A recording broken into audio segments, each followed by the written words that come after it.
Our next speaker is Dr. Hodgson from Australia, Perth, Australia, where he is Professor of Nutrition and Epidemiology at the Edith Cowan University. This is the only presentation which has been pre-recorded because of Jonathan being in time differences. Dr. Hodgson has worked in the flavonoid field and in fact conducted some of the seminal interventions on tea and health over the past 20 years or so. But more recently, he's got interested in population-based studies, looking at habitual diet and its association with a whole range of health endpoints. But today, his focus will be on tea and cognitive decline.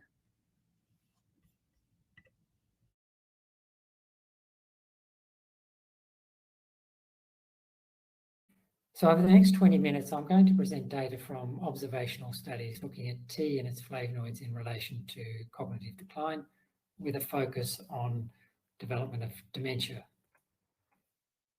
A brief overview of the presentation. I'll present dementia, talk about why the interest in tea to prevent cognitive decline, some of the possible mechanisms and pathways, and then provide an overview of results of previous observational studies, firstly around tea and then secondly around the flavonoids that are present in tea. And then finally, I'm going to talk about the results of a recent study we did looking at flavonoid intake and incident dementia in the Danish diet, cancer and health cohort. Major causes of dementia are Alzheimer's disease, which is the most common form, about 60 to 70%, and vascular dementia, which is the second most common form, around 20% of the total, and it's caused primarily by vascular disease. Once people get dementia, there are no effective treatments currently available, so we must focus on prevention. It's also important to note that Alzheimer's disease and vascular dementia are not distinct entities. There is an overlap, often significant overlap, in the underlying pathology. At present, there's around about 50 million people worldwide with dementia, and that's projected to increase to around 150 million by 2050. So it's an important problem. So given that we need to focus on prevention, the prevention focuses on primarily the risk factors for vascular disease, including blood pressure, cholesterol, and diabetes, and focuses primarily on things like healthy diet, alcohol restriction, maintenance of healthy weight, sleeping well, salt restriction, not smoking, exercising the brain, and remaining socially active. And for diet, the focus is on increasing whole plant foods, including fruits, vegetables, seeds, and nuts, and whole grains and legumes, and decreasing the intake of ultra-processed foods, meat, including processed meats, added sugars, salt, and trans and saturated fats. And in recent years, there's been an interest in relation to tea and its flavonoids in relation to preventing dementia. Why the interest in tea? Well, vascular dementia and Alzheimer's disease often occur together, and they also share most of the same risk factors, and there's overlapping pathologies. And there's also now a substantial amount of evidence that tea and its flavonoids have beneficial effects on the development of vascular disease. So the inference from this is that tea and its flavonoids should also be protective against the development of mild cognitive impairment and dementia, and particularly for vascular dementia. So what are the potential mechanisms? Well, there are many possible mechanisms, and it's unlikely that there's a single mechanism that's involved.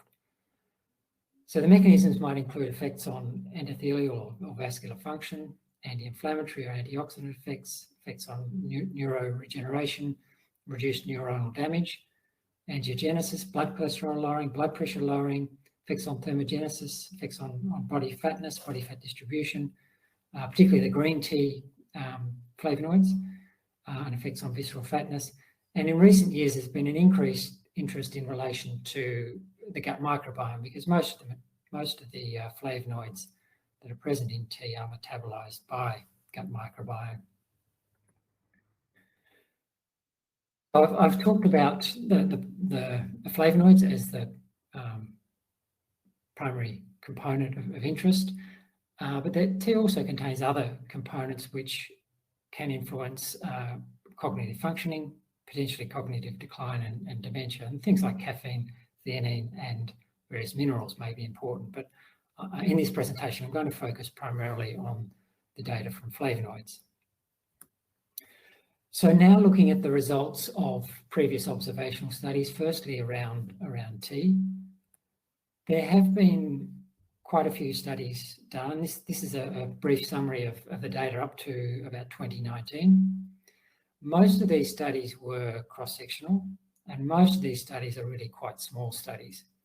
About half the studies have suggested that green or black tea might provide protection against mild cognitive impairment and dementia. However, the study quality is often quite low for these studies. And I'm going to present the results of a very large study that was published late last year, titled Consumption of Coffee and Tea and Risk of Developing Stroke, Dementia and Post-Stroke Dementia. It was a cohort study in the UK Biobank, and the numbers in this study, numbers of participants in this study dwarf all the previous studies combined. So they had around 366,000 participants followed for 11.4 years, and they looked at all dementia, Alzheimer's disease, and vascular dementia. What they found was that all associations were nonlinear. That is, you didn't continue to get a benefit of on risk of dementia with continued increase in intake.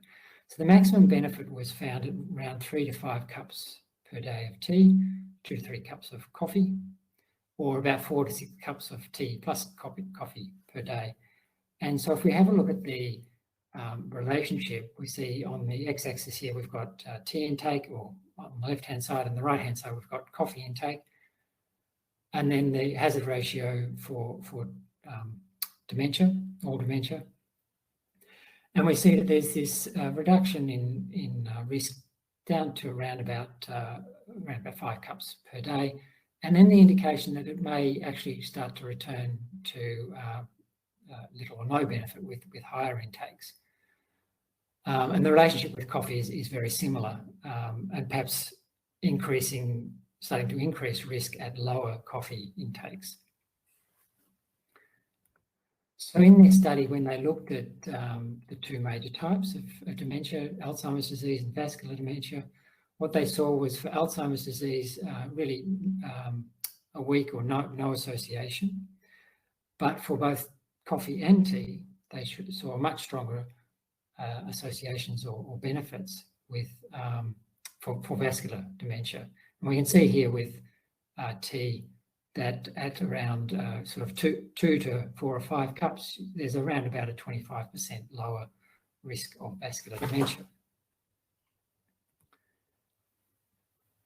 So now moving to the studies that observational studies that have looked at flavonoids. There have been fewer studies. I'm aware of at least 4 studies that have been done in this area. Most of these studies were prospective. Most of them were really quite small studies up to 2019. And 2 studies showed significantly lower risk of dementia, and 2 studies showed no evidence of lower risk.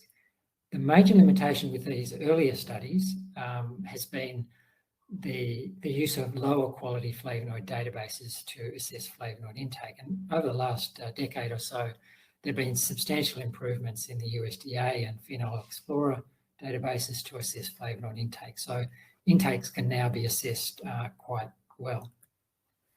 So I'm going to present the results from a few studies that have been done over the last few years. So this study, first one, is looking at long-term dietary flavonoid intake and subjective cognitive decline in US men and women.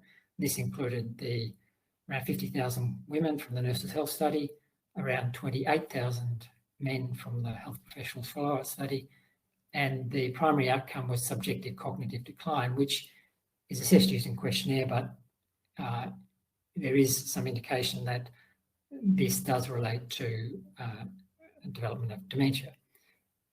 The exposure in this study is other flavonoid classes. When they looked at the major contributors to the different total flavonoids and the different flavonoid classes, they found in the light green here that that tea was a major contributor, around about 40% to total flavonoids, and a major contributor to 3 other classes. So the flavonols, the flavanthriols, and the polymeric flavonoids. And so what they found was that the strongest associations were actually with the flavones and the flavonoids, which are not present in tea. But those flavonoids that are present in tea, the flavanthriols and the polymeric flavonoids, and to some extent the proanthocyanidins, there was, particularly for the Nurses' Health study, was an indication of a significant benefit of higher compared to lower intakes. The next study I would like to present is looking at long-term dietary flavonoid intake and risk of Alzheimer's disease and related dementias in the Framingham offspring cohort. This was a much smaller study, 2,801 men and women from the Framingham offspring cohort. They were followed up every 4 years for around 20 years, the main outcome being dementia. And the exposure here was the flavonoid classes measured 5 times, which is a strength of this study, that the flavonoid intake data is actually quite good, even though the numbers are relatively small. What they found in this study was no significant association for total flavonoids, but for flavonols, there's a 46% lower risk. Flavonoid polymers, 42% lower risk. Both of these classes are major components of tea. And also the anthocyanins are around 76% lower risk, so quite strong relationship for the anthocyanins. In this same cohort, they then went on to look at flavonoid intake and MRI markers of brain health. And here again, they followed up every 4 years. The main outcomes were total brain tissue volume, white matter hyperintensity volume, and hippocampal volume. They didn't find anything for total brain tissue volume or hippocampal volume, but did find something for the white matter hyperintensities volume, which is associated with the development of dementia.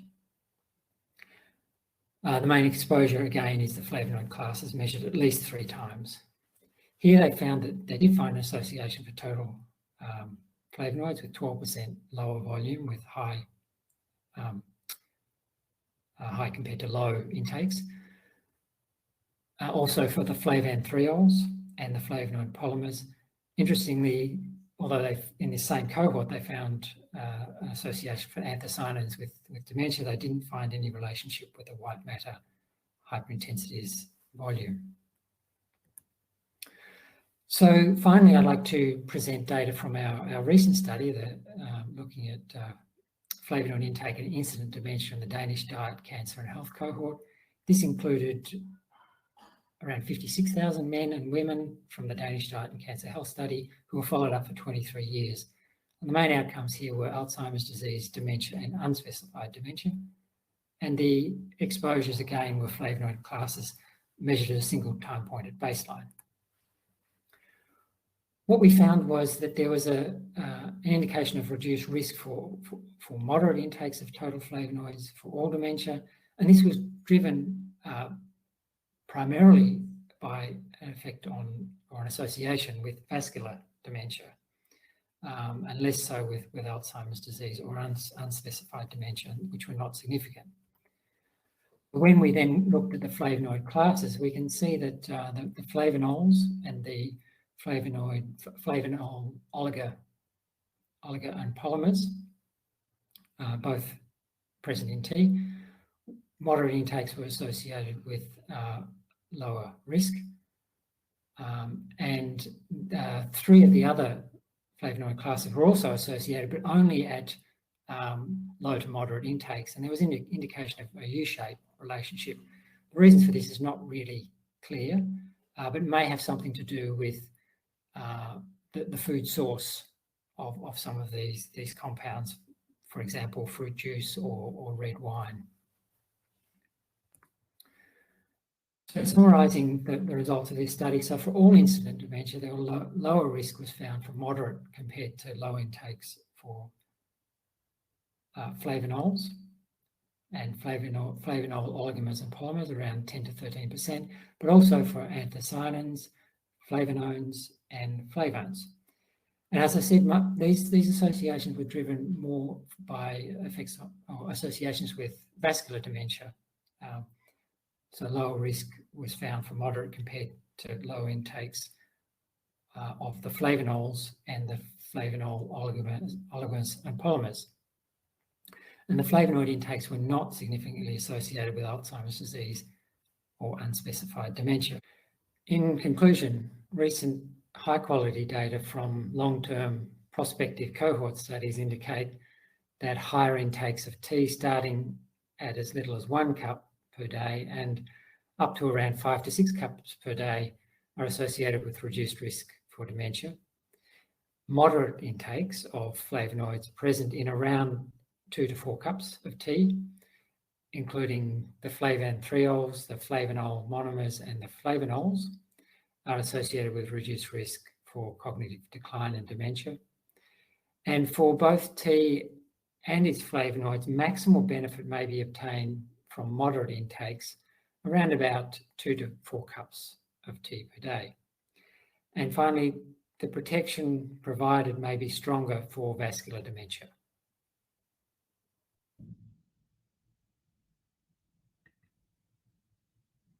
Thank you, Dr. Hodgson, and thank you for presenting that recent prospective data. What's really important here is that simple dietary change can have significant impact on your risk of developing dementia, particular vascular dementia. And what we saw there, that was just a few cups of tea or flavonoids from other sources can have a significant impact on your risk.